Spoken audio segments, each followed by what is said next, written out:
Hi everyone, welcome back. മറ്റൊരു വീഡിയോയിലേക്ക് എല്ലാവർക്കും ഒരിക്കൽ കൂടെ സ്വാഗതം. പി എഫ് അക്കൗണ്ട് ഉടമകൾക്ക് അവരുടെ പി എഫ് അക്കൗണ്ടിൽ നിന്നുള്ള തുക പിൻവലിക്കുന്നതിന് ഇനി കാത്തിരിക്കേണ്ടതില്ല. മുൻപ് നമ്മുടെ പി എഫ് അക്കൗണ്ടിലുള്ള തുക പിൻവലിക്കാൻ നമ്മൾ ഓൺലൈനായി ആപ്ലിക്കേഷൻ സമർപ്പിച്ച് അപ്രൂവൽ ലഭിച്ച് നമ്മുടെ ബാങ്ക് അക്കൗണ്ടിൽ ക്യാഷ് ലഭിക്കുന്നതിന് വേണ്ടി കാത്തിരിക്കണമായിരുന്നു. ഇതിന് ചിലപ്പോൾ 2-3 ആഴ്ചയ്ക്ക് താമസവും ഉണ്ടായിരുന്നു. എന്നാൽ ഇപ്പോൾ 7 കോടി വരുന്ന പി എഫ് അക്കൗണ്ട് ഉടമകൾക്ക് ഒരു സന്തോഷ വാർത്ത എത്തിയിരിക്കുകയാണ്. പി എഫ് അക്കൗണ്ടിലെ പണം പിൻവലിക്കുന്നതിന് വേണ്ടി ഇനി കാത്തിരിക്കേണ്ടി വരില്ല. പി എഫ് അക്കൗണ്ടിലെ പണം അക്കൗണ്ട് ഉടമകൾക്ക് ATM മുഖേന നേരിട്ട് പിൻവലിക്കാൻ സൗകര്യം ലഭിക്കുന്നു. 2025 ജനുവരിയോടെ ഈ സൗകര്യം പ്രതീക്ഷിക്കാം. EPFO സേവനങ്ങൾ ബാങ്കിംഗ് സേവനങ്ങൾക്ക് തുല്യമായ രീതിയിൽ കൊണ്ടുവരിക എന്നതാണ് EPFOയുടെ ലക്ഷ്യം.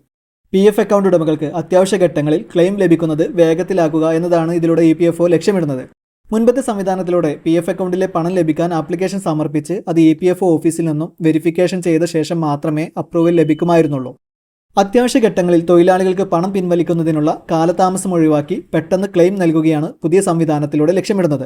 മാത്രവുമല്ല, ഈ ഒരു സംവിധാനം നിലവിൽ വരുന്നതോടുകൂടെ ഏതൊരാൾക്കും പണം പിൻവലിക്കുന്നതിന് വളരെ എളുപ്പത്തിൽ സാധിക്കും. അതുപോലെ തന്നെ മറ്റൊരാളെ ആശ്രയിക്കേണ്ടതില്ല. പി എഫ് അക്കൗണ്ട് ഉടമകൾക്ക് ഇഷ്യൂ ചെയ്ത് കൊടുത്തിട്ടുള്ള കാർഡ് ഉപയോഗിച്ചുകൊണ്ട് എംപ്ലോയി ഷെയറിലെ 50% വരെയുള്ള തുക ഈ ഒരു രീതിയിൽ പിൻവലിക്കാൻ കഴിയുമെന്നാണ് പറയുന്നത്. എന്തായാലും പി എഫ് അക്കൗണ്ട് ഉടമകൾക്ക് ഏറെ ആശ്വസിക്കാവുന്നതാണ് തൊഴിൽ മന്ത്രാലയത്തിൻ്റെ പുതിയ പ്രഖ്യാപനം. ഈ സംവിധാനം അടുത്ത വർഷത്തോടുകൂടെ പ്രാബല്യത്തിൽ വന്നേക്കാം.